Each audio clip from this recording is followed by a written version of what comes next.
மாப்பிள்ள, இதெல்லாம் ஒரு ஆரம்பம் தான். நீங்க மேலும் மேலும் உயர்ந்து பெரிய பெரிய பதவிக்கெல்லாம் போகணும். அதுக்கு என்ன உதவி வேணாலும் நான் செய்ய தயாரா இருக்கேன். ரொம்ப தேங்க்ஸ். All the பெஸ்ட்ங்க. நல்லா ஒர்க் பண்ணுங்க. ஓகே மாப்பிள்ள, நல்ல விதமா வேலையை பாருங்க.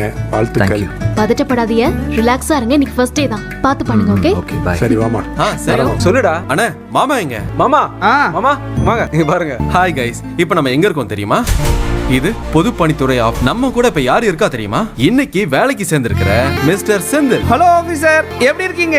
டேய் செந்தில், கெத்தா சீட்ல உட்காரு. இம்புட் நேரம் கெத்தா தான் அது. இவன் உங்களுக்கு போனை போடவும் ஒரு மாதிரி ஆயிடுச்சு. அண்ணே நான் ஆபீசர்லாம் இல்லண்ணே, சும்மா ஜூனியர் லெவல் தான். டேய் கதிரே, அப்படியே அவன் ஆபீஸை சுத்தி காட்டுறா. ஆமா சுத்தி காட்டு. உன் ஒய்ஃப் ராஜேஸ்வரியை கூட்டிட்டு உடனே ஸ்டேஷனுக்கு வா. என்ன விஷயம் சார்? எல்லாம் நல்ல விஷயம் தான். நீங்க கம்ப்ளைண்ட் கொடுத்திருந்தீங்கல்ல கண்ணன், ராஜேஸ்வரி நகையை அவங்க கிட்ட இருந்து பாதி நகையை மீட் எடுத்திருக்கோம். உடனே ஸ்டேஷனுக்கு வந்து நீங்க அடையாளத்தை சொல்லி நகையை வாங்கிட்டு போங்க. நாங்க உடனே வரோம் சார். ராஜேஸ்வரி நகை திருடின கேஸ்ல ஜாமீன்ல போனவன் என்ன பண்ணிருக்கான்னு தெரியுமா? இன்னொரு பொண்ணை லவ் பண்றதா சொல்லி அந்த பொண்ணோட நகையும் ஆட்டையை போட்டிருக்கான். உங்க நகையை திருடினது திருச்செந்தூர்ல, இந்த பொண்ணு நகையை திருடினது பழனியில இருந்து கோவாக்கு எஸ்கேப் ஆக பார்த்தவன் ஓசூர்ல சந்தேக கேஸ்ல மாட்டியிருக்கான். இந்த பொண்ணோட நகை காம வச்சிருந்த உன்னோட பாதி நகைன்னு எல்லாமே இவங்கிட்ட இருந்திருக்கு. ஓசூர் போலீஸ் கொடுத்த இன்ஃபர்மேஷன்ல அலேக்கா இவனை இங்க தூக்கிட்டு வந்துட்டோம். உனக்கு முன்னாடியே இன்னொரு புள்ளைய ஏமாத்தி நகையை திருடி இருக்கான். இந்த புள்ளைய பழமுதிர் சோலையிலே விட்டுட்டு எஸ்கேப் ஆயிருக்கான். லேசுப்பட்ட ஆளே கிடையாது. இதெல்லாம் உன் நகை தானான்னு பாரு. எல்லாமே என் நகைங்க தான் சார்.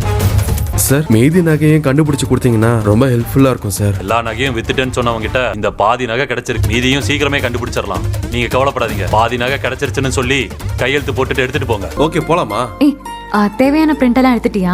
எடுத்துட்டேன். ஆமா, இதெல்லாம் என்ன பிரிண்ட்? நம்ம ப்ரொபோசல் தான் மேடம். Good morning. என் பேர் கதிரவன். இது ராஜேஸ்வர். மீனா ஆல்ரெடி சொன்னாங்க நீங்க வருவீங்கன்னு சொல்லி. ப்ரொபோசல்ஸ் எல்லாம் ரெடி பண்ணிட்டீங்களா?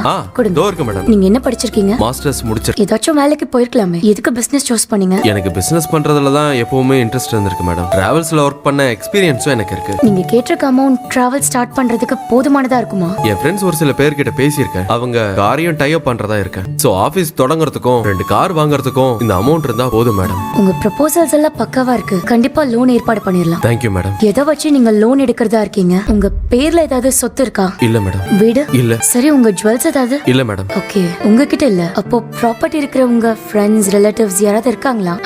இல்ல வேற யாராச்சும்? அந்த மாதிரி நிறைய பேர் இருக்காங்க. அவங்க உங்களுக்கு ஷூரிட்டி கொடுப்பாங்களா? இல்ல மேடம். உங்க ஏஜ்ல நிறைய பசங்க பிசினஸ் ஆரம்பிக்கணும்னு சொல்லிட்டு வரீங்க. உங்க ஐடியாஸும் நல்லா இருக்கு. உங்களுக்கு லோன் கொடுக்கணும்னு எங்களுக்கும் தோணுதா செய்யுது. பட் பேங்க் ரூல்ஸ் படி ஷூரிட்டி இல்லாம கொடுக்க முடியாது.